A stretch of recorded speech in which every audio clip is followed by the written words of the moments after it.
Hello and welcome to Velocity Talks. I'm excited to have Matt Mintman join me today. But first of all, let's do the YouTube business since we're now on the YouTube home.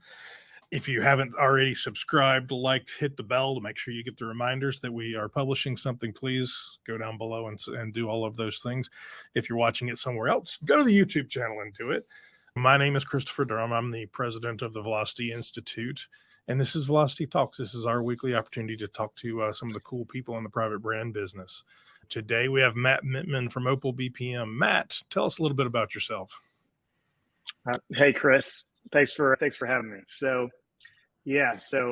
I was born in a place called Danville, Kentucky, population of around 17,000. And then when I was around, let's say 10, I moved to the United Kingdom. So the office around me is London. So my brother and my mom lived here. My grandfather used to work at the military base here.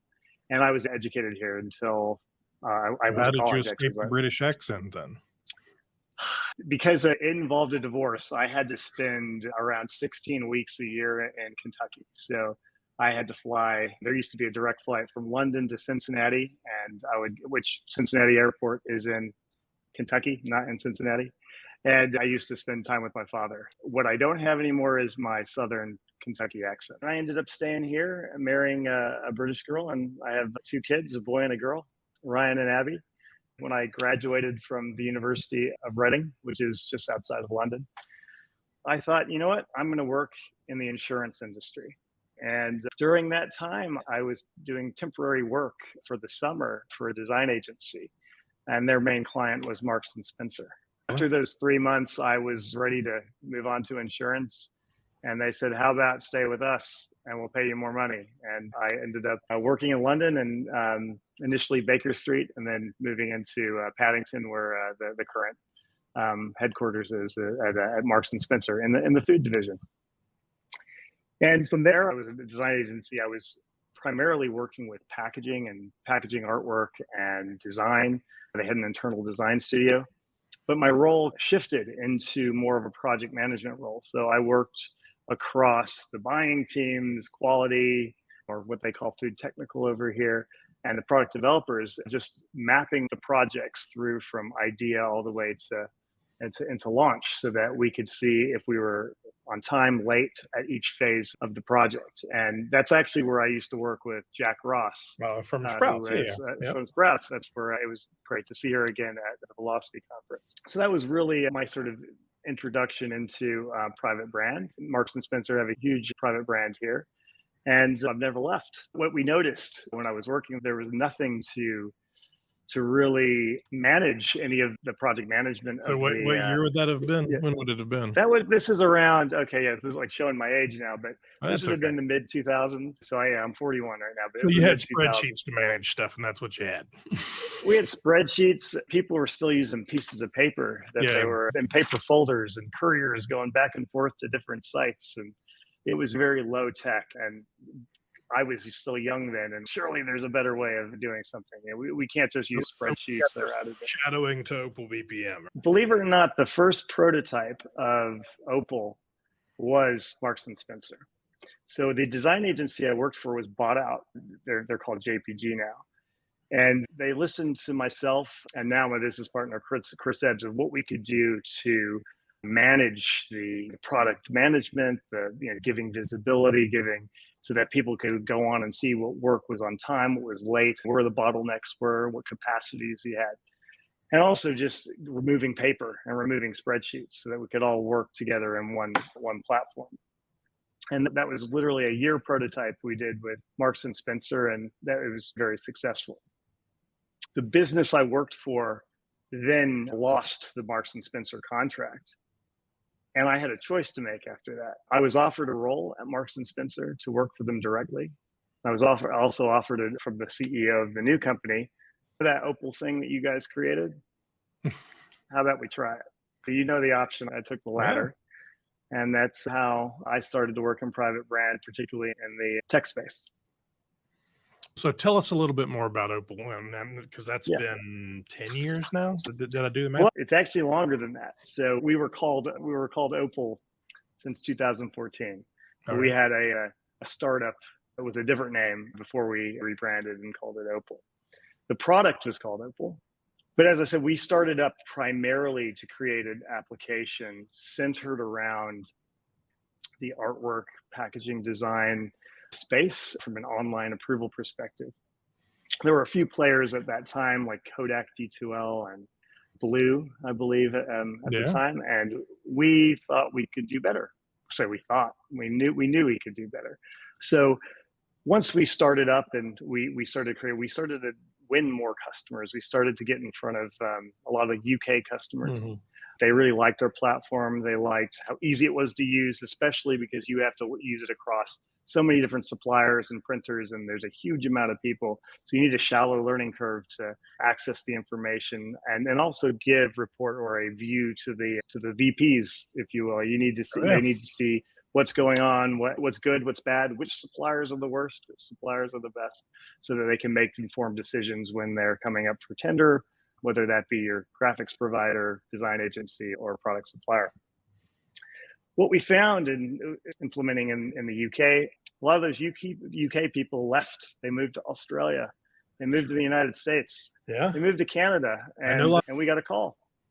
And we were able to install in Australia. So we had the two largest retailers there, South Africa, Canada, Europe, Central Europe, and the US. I'd say the US right now is probably our largest market. It was a zero when we first started up to being the largest market that we have, particularly in both food and GM or hard lines. People forget exactly how many retailers are in the U.S. When you come from a small island where what have you got, 4 or 5 major retailers? And and then so it's interesting because there's a lot of different challenges based on the country, based on the legislation. USDA in the United States is a nice thing to just increase the time because they have to look at every single one. So whereas in the UK they give that to the responsibility to the retailer itself. So it's all very interesting to see different ways. But we ended up so we're now global. We started with 2 people, and now we're about we fluctuate between 25 and 30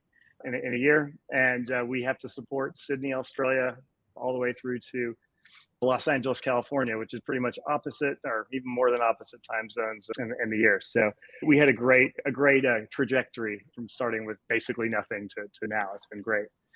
And what we've focused on more recently is not just that artwork approval side of things. And I say more recently, all of my staff are from the retail community. So they're ex-retailers. One of my particular staff members was our main report who owned our system. She was the system owner. And she came over to our side. We didn't obviously approach her directly because that's not allowed in our contract. She went somewhere else, but ended up working for us. So we've expanded into the product development process. What we're finding is that's a black hole. No one knows where anything is in that product development, who's working on innovation, who's working on refreshes.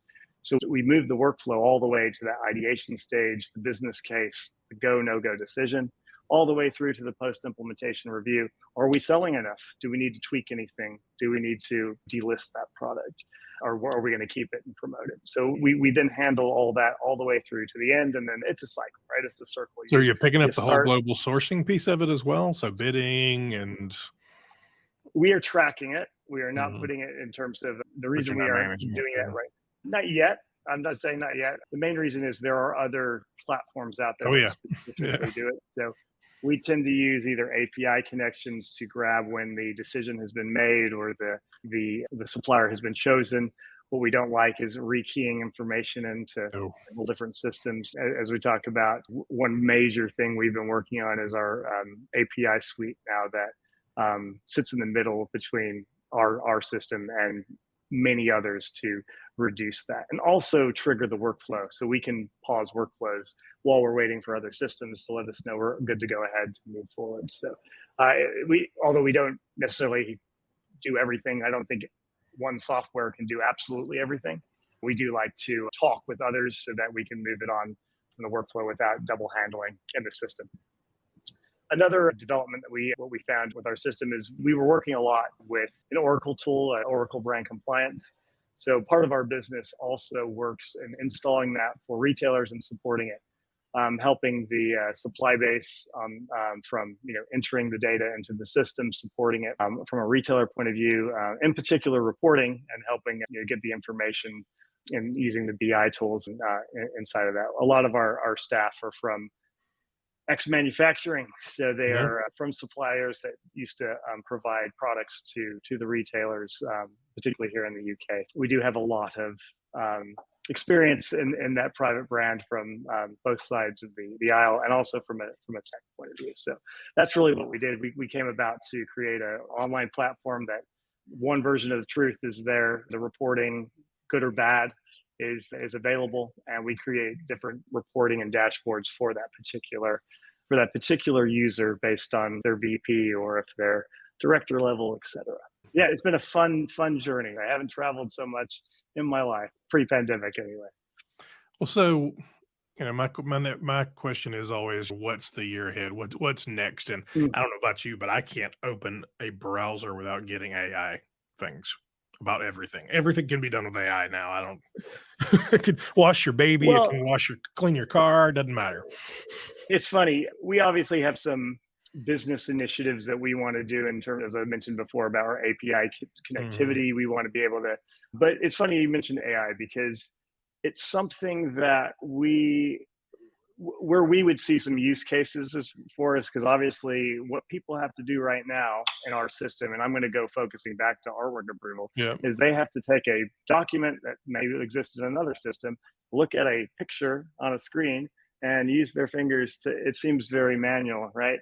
Yeah. Could there be something that, from an automation point of view, that we can, if it's the artwork is tagged, we can see, yes, that matches. But not only that, could we, from an AI perspective, not teach it to check as well? So you can take as much as the human element out of that as well.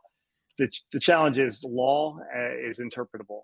And what I've noticed about food safety and food law is it's very interpretable Oh yeah, depending for on the sure. situation. So that's going to be a little bit harder, but I think if you could do some checks, allergens, are the allergens listed in the right way, things that could cause a product recall, E- there's something in that.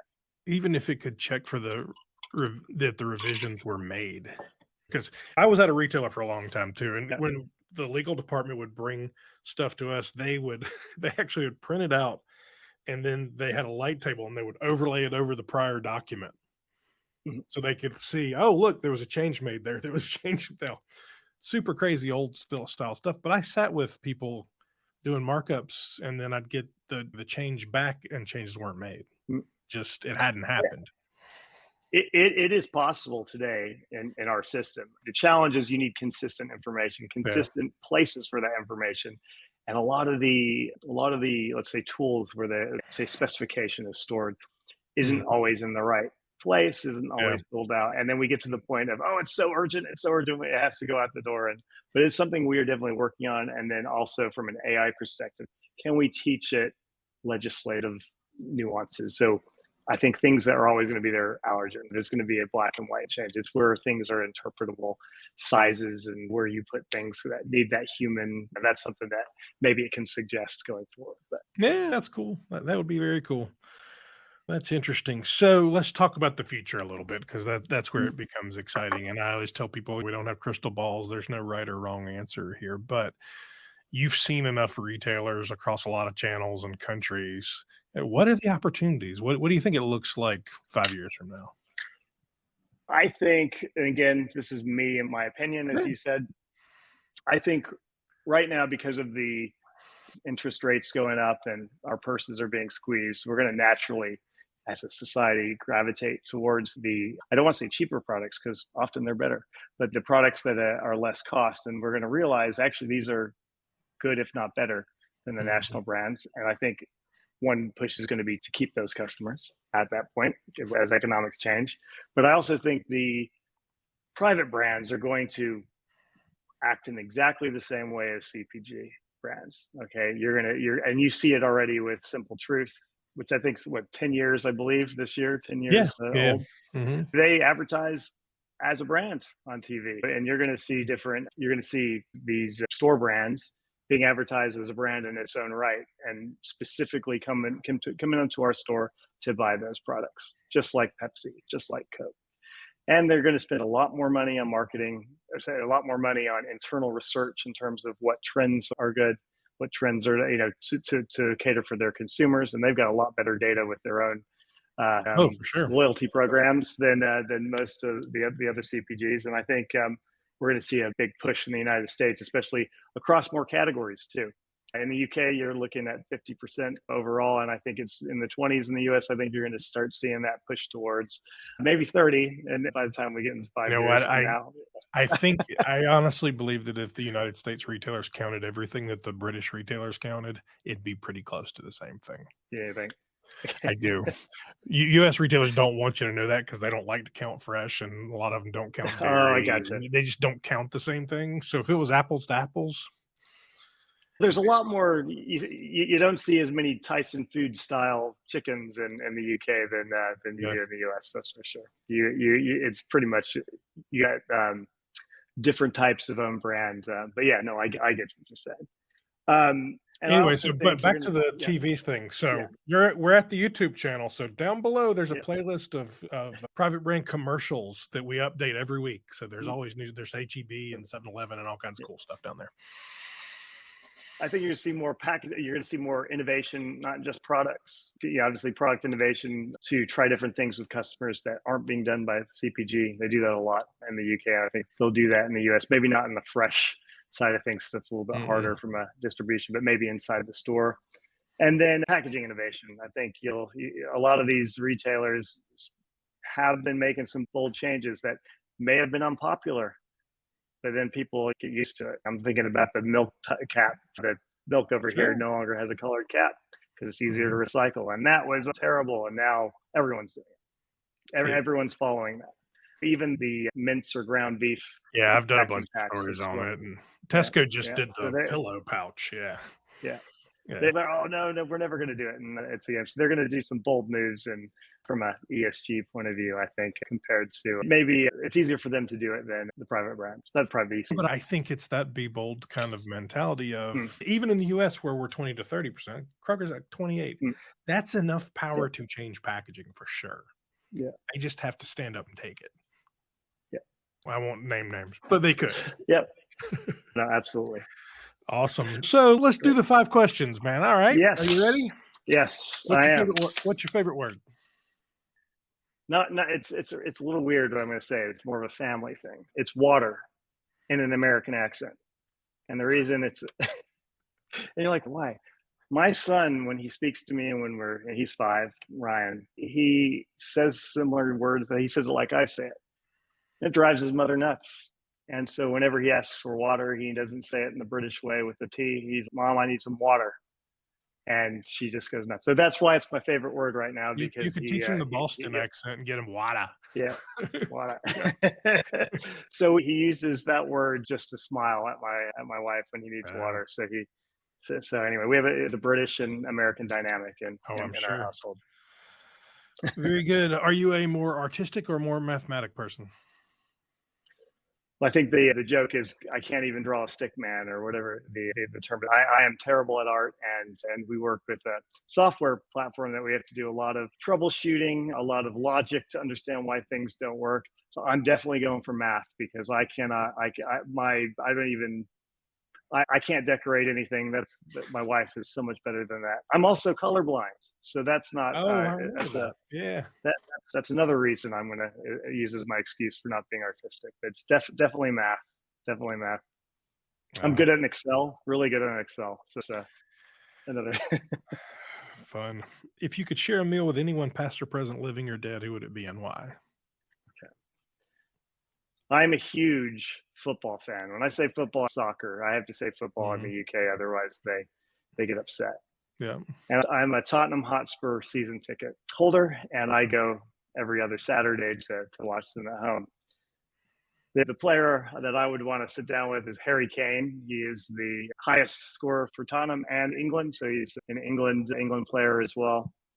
He just seems to be a solid guy, family man, no scandals around on his side of the fence, and he's just so determined to get better and better each game. And I just like to sit down, talk to him, see what his mentality is. But he just seems like a good guy, and he was also on that YouTube show Hot Ones recently, Oh yeah. where he was eating all the, and he seemed to be pretty fun. That's what it made me think of that meal. Maybe not with the hot wings, just maybe a burger or something. But For yeah, those of you who that's haven't what it watched Hot Ones, it's a YouTube show where basically the host sits down with a star, Jennifer Lawrence, soccer player, whoever, and they eat progressively hotter wings and continue to have a conversation until they basically say stop.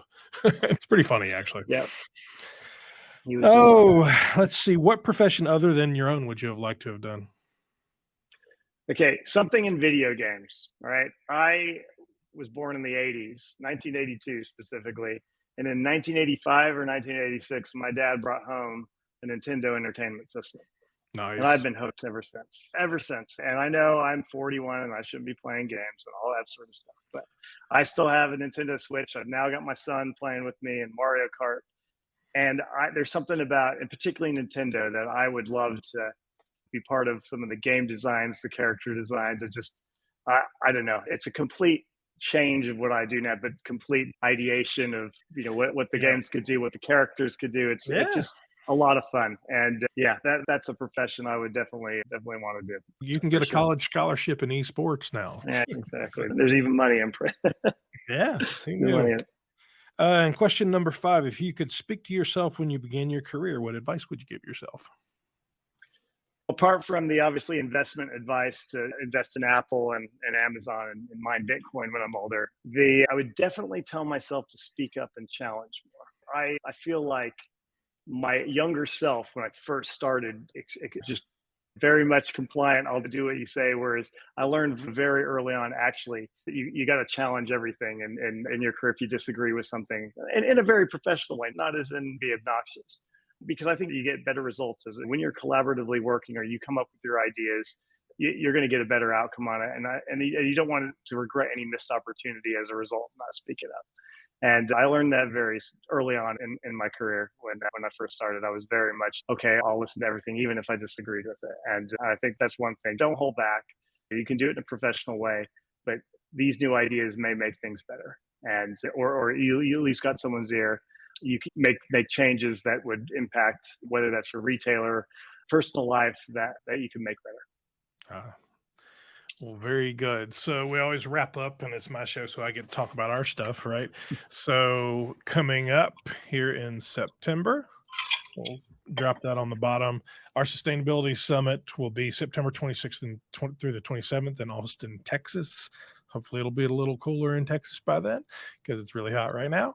A lot of great presenters from Whole Foods to Misfits Markets. We are getting ready to announce Wayfair, so I'll say that here as well.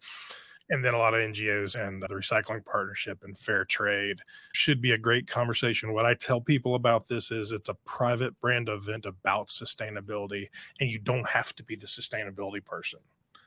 The reality of private brand and sustainability is it's going to take us all to do it. So if you just want to learn and be part of the conversation, then this is where you should be. And it'll let you network with a lot of other people that are trying to figure it out, because honestly, nobody has yet. So we're excited. Tickets are on sale right now. Please go to velocityinstitute.org and grab a ticket, and we'd love to see you in Austin. Thank you very much, Matt. We appreciate you joining us. Thank you. No, thanks for having me. And I'll see you in Austin. Absolutely.